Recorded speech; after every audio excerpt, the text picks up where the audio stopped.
Salut, moi c'est Amine, je suis freelance SRE et observabilité et tu écoutes The Unreliable Engineer. Dans ce podcast, on prend l'actu SRE, les outils d'observabilité, les sujets plateforme et les incidents qui piquent, puis on regarde ce qu'ils disent vraiment de nos systèmes et de nos équipes. L'idée est simple, moins de hype, moins de bruit et plus de clarté sur ce qui compte.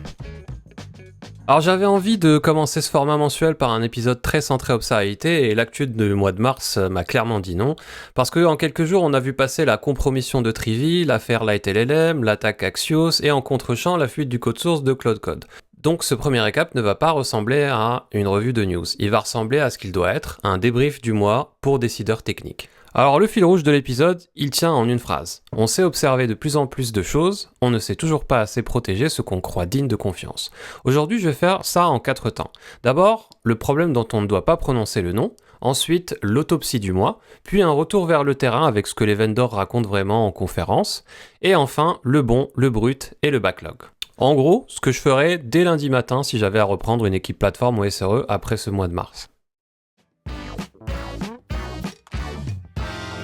Et on passe à la première rubrique, le problème dont on ne doit pas prononcer le nom. Alors le problème c'est qu'on ne manque pas d'outils, le problème c'est qu'on continue à confondre visibilité, maîtrise et confiance. On a des dashboards de partout, on a des traces, des logs, des métriques, et maintenant on a même un quatrième signal qui prend la place dans le paysage, le profiling. Alors je vais vous partager l'article qui est sorti qui annonce que les profiles entrent en alpha sur le projet OpenTelemetry. Donc ça s'est passé fin mars et c'est assez important. Profile passe en public alpha et ce n'est pas juste une news de plus pour les gens qui aiment les standards, ça raconte quelque chose de plus profond. Ça raconte que l'observabilité continue de se structurer. On veut des signaux plus propres, des modèles plus standardisés, une meilleure corrélation entre ce qu'on voit dans l'infra et ce qui tourne dans le code. Sur le papier, c'est une excellente nouvelle, parce que moins de lock-in sur la collecte, plus de standards ouverts, c'est plus sain. Mais le problème en 2026, il n'est déjà plus là. Le problème, c'est que plus on voit des choses, plus on doit choisir. Qu'est-ce qu'on garde ? Qu'est-ce qu'on comprend ? Qu'est-ce qu'on croit ?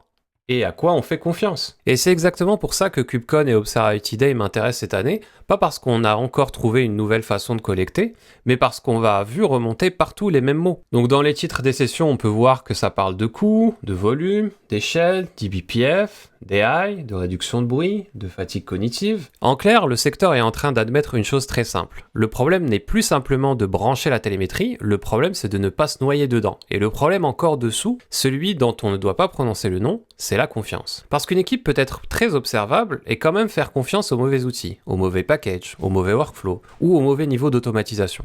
Et c'est ça qui est pénible. Parce qu'à la fin, tu peux avoir un système très bien instrumenté et prendre quand même une décision complètement bancale juste parce que tu as fait confiance à la mauvaise couche. Et si vous voulez voir à quoi ressemble le problème dans la vraie vie, il suffit de regarder ce que Mars a fait à la supply chain. On passe à la rubrique 2, autopsie du mois. Le vrai sujet de Mars, ce n'est pas une panne spectaculaire. Le vrai sujet de Mars, c'est le nombre d'équipes qui ont découvert qu'elles faisaient confiance à la mauvaise couche. On protège la prod, on surveille la prod, on alerte sur la prod, mais on continue souvent à traiter la chaîne qui fabrique la prod comme un détail administratif. Et Mars rappelle que non, pas du tout. Donc le 19 mars, on a eu Trivy, le scanner de sécurité qui est devenu un point de compromission. Comme vous pouvez le voir ici sur le site, Trivy, c'est un outil qui est utilisé dans la CI/CD pour faire des scans de vulnérabilité, détecter des CVE, des mauvaises configurations d'infra as code. Et donc je vous partage cet article de Aqua Security qui fait un récap de tout l'événement, comment est-ce que cette chaîne a pu être compromis et comment est-ce que les hackers ont pu s'introduire petit à petit dans le repo jusqu'à attaquer d'autres projets qui utilisent Trivy. Donc déjà, symboliquement, ce qui est violent, c'est qu'un outil de sécurité intégré au pipeline devient lui-même un point de compromission. C'est pas juste ironique, c'est structurel. Ça veut dire que les briques les plus privilégiées de la CI sont aussi de cibles parfaites. Et il y a un détail très important dans cette histoire, les tags mutables. Parce qu'une équipe peut croire qu'elle référence un composant stable, alors qu'en réalité elle suit quelque chose qui bouge sous ses pieds.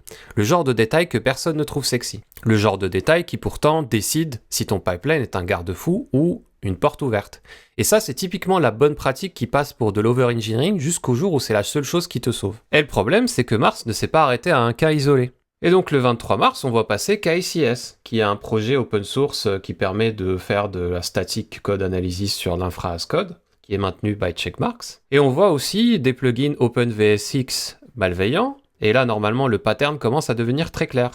On n'est plus en train de parler d'un package exotique oublié dans un coin, On parle d'action GitHub, on parle de plugins de dev, et on parle de points de confiance très ordinaires.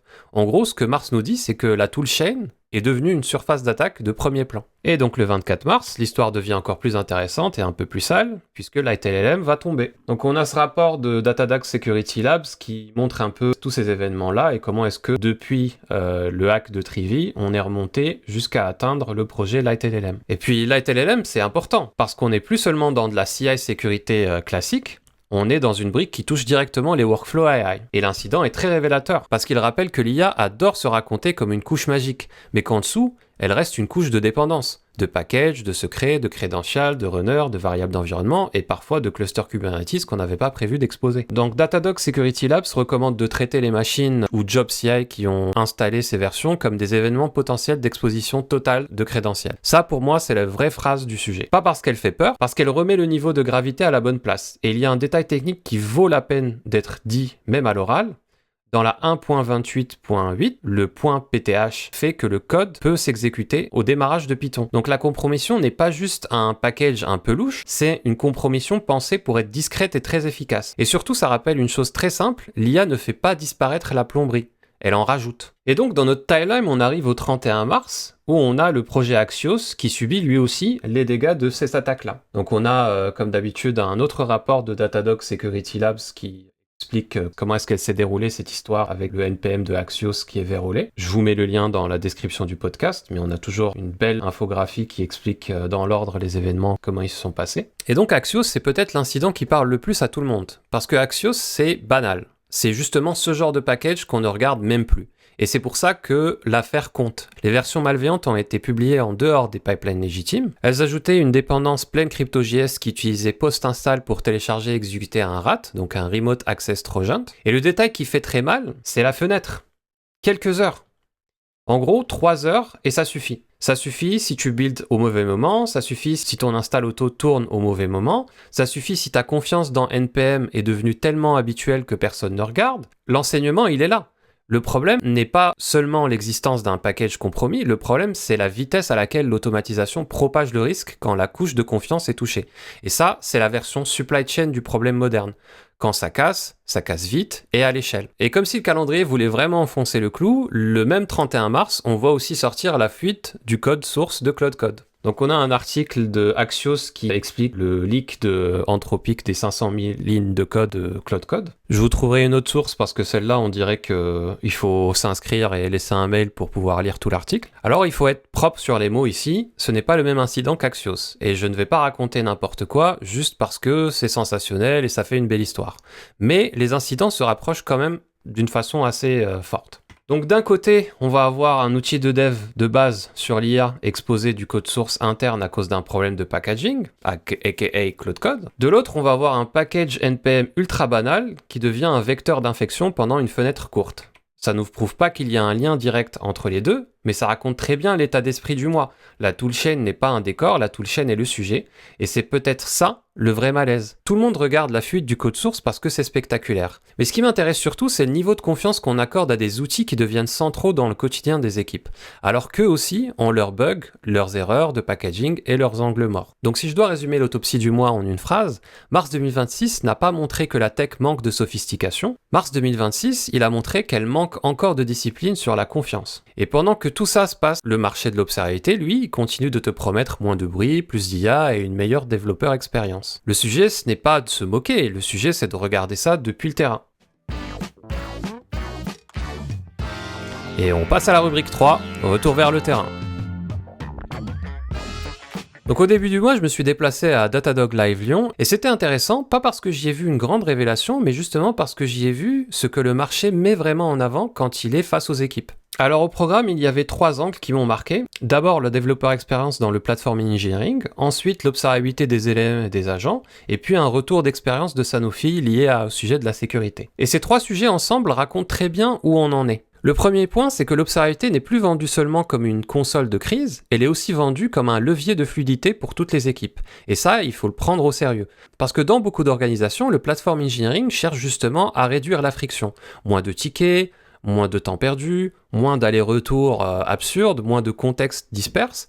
Donc quand un vendor te parle de développeur expérience, il ne te parle pas juste d'une UI plus propre, il te parle de temps humain. Et franchement, c'est normal. Personne n'achète un outil d'observabilité pour admirer les graphes. Les équipes achètent du temps, de la clarté et moins d'allers-retours absurdes.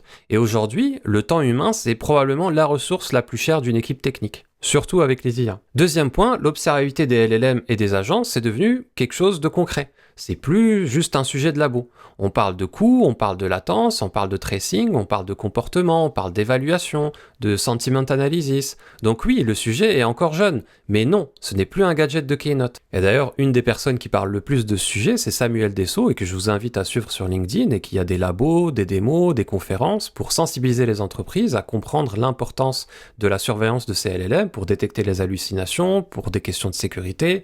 Voilà, donc le sujet, il n'est pas juste là pour vendre. Je vous partage donc cette infographie qui montre un peu les tendances du marché et les features que fournissent et que sortent régulièrement les fournisseurs d'observabilité.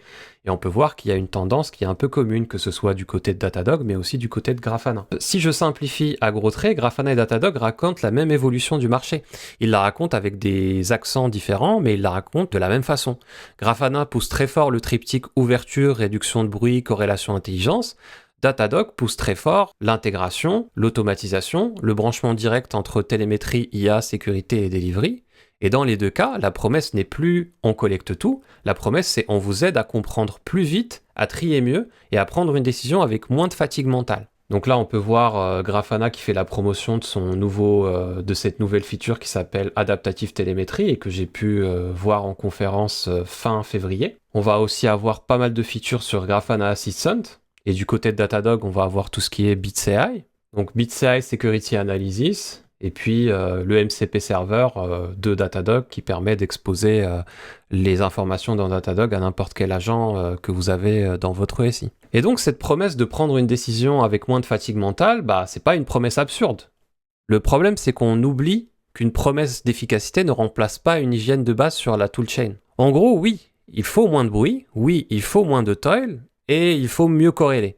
Mais si ta chaîne de confiance est trouée, tu vas juste observer ton problème avec plus de confort. Et c'est là qu'on arrive sur le retour d'expérience de Sanofi qui, pour moi, sert à ça. Il sert à remettre du réel dans la discussion. Parce qu'à chaque fois qu'on parle de cas concrets, on voit la même chose. L'observabilité utile, ce n'est pas celle qui a le plus de features sur une slide, c'est celle qui aide vraiment une équipe à comprendre ce qui se passe, à mieux collaborer et à agir sans perdre une heure à reconstruire le contexte. Donc mon point ici, ce n'est pas de dire Grafana c'est bien, Datadog c'est pas bien, ou l'inverse. Mon point, c'est de dire le marché a compris un truc simple. Personne ne veut payer plus pour voir plus. Les équipes veulent payer pour comprendre plus vite. Et si possible, avoir moins de fatigue, moins de bruit et moins de temps passé à faire de l'archéologie sur leur propre système. Une fois qu'on regarde Mars comme ça, la vraie question n'est plus de savoir qui gagne la bataille des annonces. La vraie question, c'est qu'est-ce qu'on fait lundi matin ? Et on passe à la rubrique 4, le bon, la brute et le backlog. Alors, si je devais reprendre une équipe plateforme ou SRE demain, après ce mois de mars, je ferais 3 choses. La première chose que je fais, c'est arrêter de faire confiance par habitude. Je repasse sur les GitHub Actions, je repasse sur les versions, je repasse sur les log files, je repasse sur les composants qui tournent dans la CI avec des privilèges élevés, je regarde où on suit encore des tags mutables, je regarde où on installe encore trop librement, je regarde quels outils du pipeline sont en réalité traités comme des détails, alors qu'ils ont accès à des secrets, à des tokens ou à des environnements sensibles, parce que Mars a montré que ces outils-là sont des actifs critiques. Pas de la plomberie. Deuxième chose, je coupe. Je coupe la télémétrie qui coûte et qui n'aide personne à décider, parce qu'en 2026, le problème n'est plus de savoir si on peut collecter. Bien sûr qu'on peut. Le problème, c'est de savoir si ce qu'on collecte nous aide vraiment à détecter plus vite, comprendre plus vite et arbitrer mieux. Si tout remonte, rien ne ressort. Et plus grave encore, si tout alerte, plus personne ne croit les alertes, ce qu'on appelle le bruit.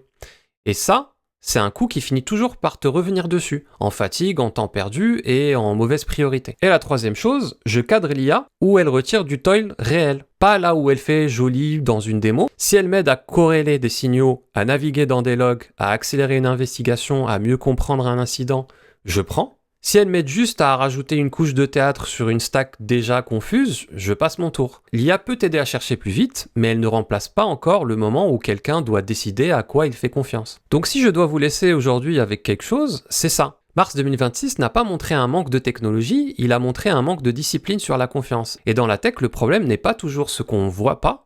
Très souvent, le problème, c'est ce qu'on voit, ce qu'on aime bien et ce en quoi on fait confiance beaucoup trop vite. C'était The Unreliable Engineer. Si cet épisode t'a aidé à y voir plus clair, partage-le à quelqu'un qui pilote ce genre de système.